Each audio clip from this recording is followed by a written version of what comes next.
இன்றே டவுன்லோட் செய்து உங்கள் ஃபேவரட் ஷோக்களை என்ஜாய் பண்ணுங்க. எப்படியாவது உன் பெரியப்பாவ இந்த இக்கட்ல இருந்து மீட்டு கொண்டு வந்துடணும்னு நினைக்கிற மாயா. நம்ம எதையாவது நம்பிதானே ஆகணும். இந்த உலகத்துல எதையும் யார வேணாலும் நம்பலாம், ஆனா புவனாவை நம்பவே முடியாது.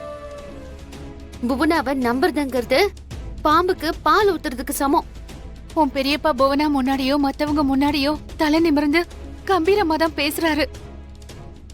ஆனா தனிமையில எதையோ ஒன்ன யோசிச்சுக்கிட்டேதான் இருக்காரு. தான் குழப்பத்தை தீர்த்துக்கணும்னு தானே அந்த ஆஸ்பத்திரிக்கும் ஆசிரமத்துக்கும் போயிட்டு வந்துகிட்டே இருக்காரு. என்னால அவரை இப்படி பார்க்க முடியல மாயா.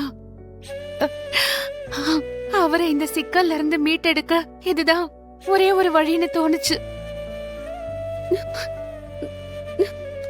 தப்பு பண்ணிட்டீங்க பெரியம்மா. தப்பா சரியான எனக்கு தெரியல மாயா. உன் பெரியப்பாவுக்கு தெரிஞ்சா அவர் இப்ப என்ன சொல்லுவாருன்னு கூட எனக்கு தெரியல. ஆனா இது அவருக்காக நான் துணிஞ்சு செஞ்சுட்டேன்.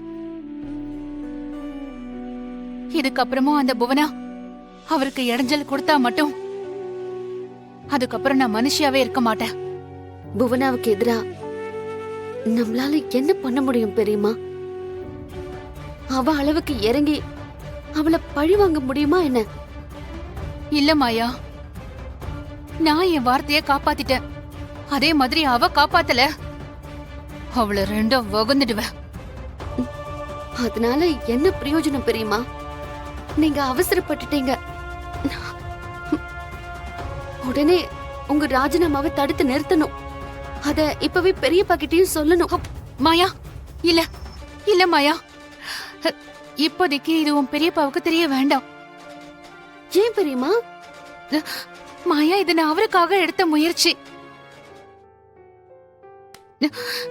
என் மேல சத்தியமா யார்கிட்டயும் நீ இத சொல்லக்கூடாது. ராஜினாமா கடிதத்தை கலெக்டர் ஏத்துக்கிட்ட பிறகு வேணா சொல்லிக்கலாம்.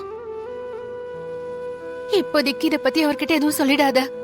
இது சத்தியம். எனக்கு பதவி முக்கியம் இல்ல, என் புருஷன் நிம்மதியா இருக்கணும், அது போதும்.